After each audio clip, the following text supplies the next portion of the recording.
Hi hello ನಮಸ್ಕಾರ. ನಾನು ನಿಮ್ಮ ಮಿತ್ರ ಮಹೇಶ್. ನೀವು ನೋಡ್ತಿದ್ರ ಸವಿನೆನಪು ಮಹೇಶ್ ಯೂಟ್ಯೂಬ್ ಚಾನಲ್ನ. ಫ್ರೆಂಡ್ಸ್, ಇವತ್ತು Bigg Boss season 12 episode number 86. ಈ ಒಂದು ಎಪಿಸೋಡ್ ಬಗ್ಗೆ ಒಂದಿಷ್ಟು ಮಾಹಿತಿ, ಒಂದಿಷ್ಟು ಅನಲೈಸ್ ಮಾಡ್ಕೊಂತ ಹೋಗೋಣ.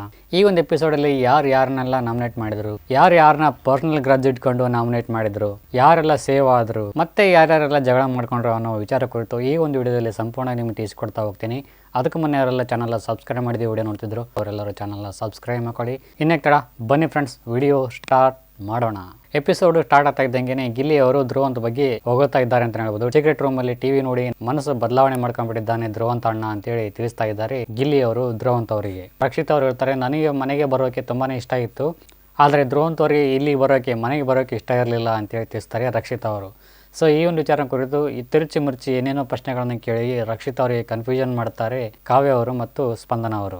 ರಾಸಿಕ್ ಅವರು ಅಶ್ವಿನಿ ಗೌಡ ಅವ್ರ ಜೊತೆ, ಹಾಗೇನೆ ಸೂರಜ್ ಅವ್ರ ಜೊತೆ ಮಾತಾಡ್ತಾ ಇರ್ತಾರೆ. ರಕ್ಷಿತ್ ಅವರು ಗಿಲ್ಲಿ ಅವ್ರ ಜೊತೆ ತುಂಬಾನೇ ಕ್ಲೋಸ್ ಆಗಿದ್ದಾರೆ. ರಕ್ಷಿತ್ ಆಗಿ ಕಾವ್ಯ ಮತ್ತು ಸ್ಪಂದನ ಅವರು ಗಿಲ್ಲಿ ಜೊತೆ ಇರೋದು ಅಷ್ಟಾಗಿ ಇಷ್ಟ ಆಗ್ತಾ ಇಲ್ಲ ಅಂತೇಳಿ ಧ್ರುವಂತ್ ಅವರು ತಿಳಿಸಿದ್ರು ಅಂತೇಳಿ ಈ ಒಂದು ಪಾಠನ ಒಪ್ಪಿಸ್ತಾ ಇದ್ದಾರೆ ಅಶ್ವಿನಿ ಗೌಡ ಅವರಿಗೆ ಮತ್ತು ಸೂರಜ್ ಅವರಿಗೆ. ಸೊ ಇದಾದ ನಂತರ ಒಂದು ದಾಳಿಂಬೆ ಹಣ್ಣಿನ ಕತೆ ಶುರುವಾಗುತ್ತೆ. ಈ ಒಂದು ದಾಳಿಂಬೆ ಹಣ್ಣಿನ ಕತೆ ಹೆಂಗೆಂಗೋ ಆಗೋಗ್ಬಿಡ್ತು. ಇವರು ಬೇಕು ಅಂತ ಆ ರೀತಿ ಮಾಡ್ತಾ ಇದ್ದಾರೋ ಅಥವಾ ಇವರಿಗೆ ತಕ್ಕಂಗೆ ಅವರು ನಡ್ಕೊಳ್ತಾ ಇದ್ದಾರೋ ಒಂದು ಅರ್ಥನೇ ಆಗ್ತಾ ಇಲ್ಲ. ಸೊ ಇದಾದ ನಂತರ ಧ್ರುವಂತ್ ಅವ್ರು ಹೇಳ್ತಾರೆ ರಕ್ಷಿತ್ ಅವ್ರ ಕುರಿತು ತಿಳುವಳಿಕೆ ಅಷ್ಟಾಗಿಲ್ಲ, ಮನೆಯ ಒಂದು ಆಗು ಹೋಗೋಗಳು ಅಷ್ಟಾಗಿ ಅವರಿಗೆ ತಿಳಿತಾ ಇಲ್ಲ. ಈ ಅಪ್ಪನ ಮನಸ್ಥಿತಿ ಹೇಗೆ ಅಂತಂದ್ರೆ, ಒಂದು ಕ್ಷಣದಲ್ಲಿ ಇದ್ದ ಮನಸ್ಸು ಬೇರೊಂದು ಕ್ಷಣದಲ್ಲಿ ಇರೋದಿಲ್ಲ. ಸೊ ಇದಾದ ನಂತರ ಗಿಲ್ಲಿಯವರ ಒಂದು ಕಾಮಿಡಿ ಸೆನ್ಸ್ ಆರಂಭವಾಗುತ್ತೆ. ಯಾರು ಹೆಂಗ್ ಬರ್ತಾರಂತ ಊಹೆ ಮಾಡೋಕ್ಕಾಗ್ತಾ ಇಲ್ಲ, ಯಾರು ಹೆಂಗ್ ಹೋಗ್ತಾರಂತ ಸಹ ಊಹೆ ಮಾಡೋಕ್ಕಾಗ್ತಾ ಇಲ್ಲ ಅಂತೇಳಿ ಗಿಲ್ಲಿ ಅವರು ಈ ಒಂದು ಸನ್ನಿವೇಶನ ವಿಸ್ತಾರವಾಗಿ ತಿಳಿಸ್ತಾರೆ ಮನೆ ಮಂದಿಯವರೆಲ್ಲರಿಗೂ. ಇದಾದ ನಂತರ ನಾಮಿನೇಷನ್ ಪ್ರಕ್ರಿಯೆ ಆರಂಭವಾಗುತ್ತೆ. ಈ ವಾರ ತುಂಬಾನೇ ಒಂದು ಕ್ಯೂರಿಯಾಸಿಟಿ ಆಗಿತ್ತು ಅಂತ ಹೇಳ್ಬೋದು.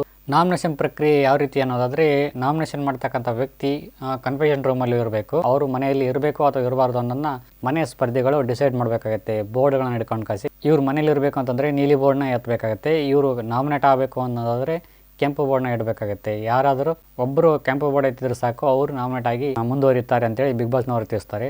ಹಾಗೆಯೇ ಒಂದು ಟ್ವಿಸ್ಟ್ ಕೊಡ್ತಾರೆ. ಈ ಒಂದು ನಾಮಿನೇಷನ್ ಪ್ರಕ್ರಿಯೆಯಿಂದ ನೀವು ಸೇವ್ ಆಗಬೇಕು ಅನ್ನೋದಾದರೆ, ನಿಮ್ಮನ್ನು ಯಾರು ನಾಮಿನೇಟ್ ಮಾಡಿದ್ರು ಅವ್ರನ್ನ ನೀವು ಊಹೆ ಮಾಡಬೇಕಾಗತ್ತೆ, ಅವ್ರು ಕೊಟ್ಟಿರ್ತಕ್ಕಂಥ ಕಾರಣ ಸಹಿತ ನೀವು ಹೇಳಬೇಕಾಗತ್ತೆ ಅಂತೇಳಿ ತಿಳಿಸ್ತಾರೆ. ಗೆಸ್ ಮಾಡ್ಬೋದು, ಬಟ್ ಕೊಟ್ಟಿರ್ತಕ್ಕಂಥ ಕಾರಣ ಏನಿದೆ ಇದು ಹೇಳೋದು ತುಂಬಾ ಕಷ್ಟ ಆಗುತ್ತೆ ಅಂತ ಹೇಳ್ಬೋದು. ಗೆಸ್ ಮಾಡೋಲ್ಲಿ ಸಹಿತ ವಿಫಲರಾದರು ಅಂತ ಹೇಳ್ಬೋದು. ಮೊದಲನೇದಾಗಿ ರಕ್ಷಿತ್ ಅವ್ರನ್ನ ಮತ್ತು ಅಶ್ವಿನಿ ಗೌಡ ಅವ್ರನ್ನ ಕಾವ್ಯ ಅವರು ಡೈರೆಕ್ಟ್ ನಾಮಿನೇಟ್ ಮಾಡ್ತಾರೆ. ಇವರು ಈ ಒಂದು ಪ್ರೊಸೆಸ್ ಅಲ್ಲಿ ಭಾಗಿಯಾಗುವಂತಿಲ್ಲ. ಅಶ್ವಿನಿಗೆ ಕೊಡ್ತಕ್ಕಂಥ ಕಾರಣ ಕಾವ್ಯ ಅವರು ಯಾವುದು ಅನ್ನೋದಾದ್ರೆ, ಇವರು ಚೇಂಜ್ ಆಗಿ ಇಲ್ಲ, ಮೊದಲು ಹೇಗಿದ್ರು ಅದೇ ರೀತಿ ಇದ್ದಾರೆ, ನನ್ನ ಜೊತೆ ಜಗಳ ಮಾಡ್ತಾರೆ, ಹಾಗಾಗಿ ಇವರು ಮನೆಯಿಂದ ಹೊರಗೆ ಹೋಗಲಿ, ವೀಕ್ ಕಂಟೆಸ್ಟೆಂಟ್ ಇವರು ಅಂತೇಳಿ ತಿಳಿಸ್ತಾರೆ ಕಾವ್ಯ ಅವರು. ನಾನೇ ಸರಿ ಅನ್ನೋ ಒಂದು ಅಹಂ ಇವ್ರಿಗೆ ತುಂಬಾನೇ ಇದೆ, ಅದಕ್ಕೋಸ್ಕರ ಇವ್ರನ್ನ ನಾಮಿನೇಟ್ ಮಾಡ್ತಾ ಇದ್ದೀನಿ ಅಂತೇಳಿ ರಕ್ಷಿತ್ ಅವ್ರನ್ನ ನಾಮಿನೇಟ್ ಮಾಡ್ತಾರೆ ಕಾವ್ಯ ಅವರು. ಸೊ ನೋಡಿದ್ರಲ್ಲ ಫ್ರೆಂಡ್ಸ್, ಇಲ್ಲೇ ಮಿಸ್ಟೇಕ್ ಆಗ್ತಾ ಇರೋದು. ಕಾವ್ಯ ಸ್ಪಂದನ ಇಬ್ಬರು ಸೇರಿಕೊಂಡು ರಕ್ಷಿತ ಮಾಡಿಬೇಕಂತೇಳಿ ಟಾರ್ಗೆಟ್ ಮಾಡುತ್ತಾರೆ. ಅದೇ ರೀತಿಯಾಗಿ ರಕ್ಷಿತನೂ ಸಹ ಇಬ್ಬರು ಹೋಗಲಿ ಅಂತೇಳಿ ಟಾರ್ಗೆಟ್ ಮಾಡಿದವ್ರು ತಪ್ಪೇನಿದೆ? ಈ ಒಂದು ವಿಚಾರದಲ್ಲಿ ಮೊದಲು ಟಾರ್ಗೆಟ್ ಆಗ್ತಾ ಇದ್ದದ್ದು ರಕ್ಷಿತ್ ಅವರು ತಿರುಗಿ ಬಿದ್ಲು. ಅದನ್ನ ಇವ್ರು ತಗೊಳಕ್ಕಾಗ್ತಾ ಇಲ್ಲ ಅಷ್ಟೇ. ಸ್ಟೇಟ್ ಫಾರ್ವರ್ಡ್ ರಕ್ಷಿತ. ಇಲ್ಲಿ ಕಾವ್ಯಗೆ ಒಂದು ಒಳ್ಳೆ ಅವಕಾಶ ಇತ್ತು, ತನ್ನಂತ ಅಪ್ರೂವ್ ಮಾಡ್ಕೊಳ್ಳೋಕೆ ಒಂದು ಒಳ್ಳೆ ಅವಕಾಶ ಇತ್ತು ಅಂತ ಹೇಳ್ಬೋದು.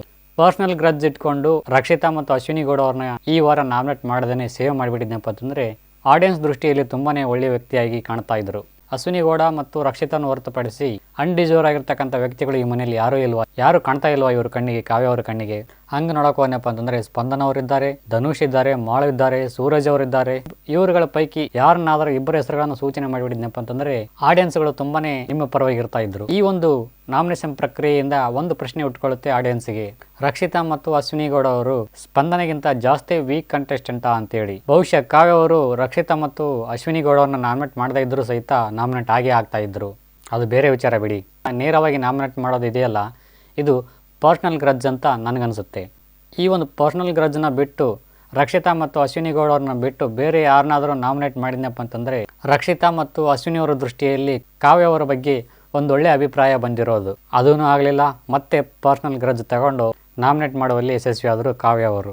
ಯಾರ್ಯಾರೆಲ್ಲ ನಾಮಿನೇಟ್ ಆದರು, ಯಾರನ್ನ ನಾಮಿನೇಟ್ ಮಾಡಿದ್ರು ಅನ್ನೋ ವಿಚಾರಕ್ಕೆ ಅವರಾದರೆ ಈ ಎಲ್ಲ ಸದಸ್ಯರು ನಾಮಿನೇಟ್ ಆಗಿದ್ದಾರೆ. ನಂತರ ದಿನಸಿ ಸಾಮಗ್ರಿಗಳನ್ನು ಪಡೆದುಕೊಳ್ಳಲು ಇವರು ಡ್ಯಾನ್ಸ್ ಮಾಡಬೇಕಾಗತ್ತೆ. ಕಾಲಕ್ಕೆ ತಕ್ಕ ಹಾಗೆ 2 ಸತಿ ವೇಕಪ್ ಸಾಂಗ್ ಬಂದು, ಇನ್ನು 5-6 ಸತಿ ಇವು ಡ್ಯಾನ್ಸ್ ಮಾಡೋ ಸಾಂಗ್ಗಳು ಬಂದು, ಬರೀ ಕುಣಿಯೋದಾಗೋಯ್ತು ಈ ಒಂದು ಎಪಿಸೋಡ್. ಇಡೀ ಮನೆ ಸದಸ್ಯರೆಲ್ಲರೂ ಸಹಿತ ಅಂದರೆ ನಾಮಿನೇಟ್ ಆಗಿದ್ದಾರೆ.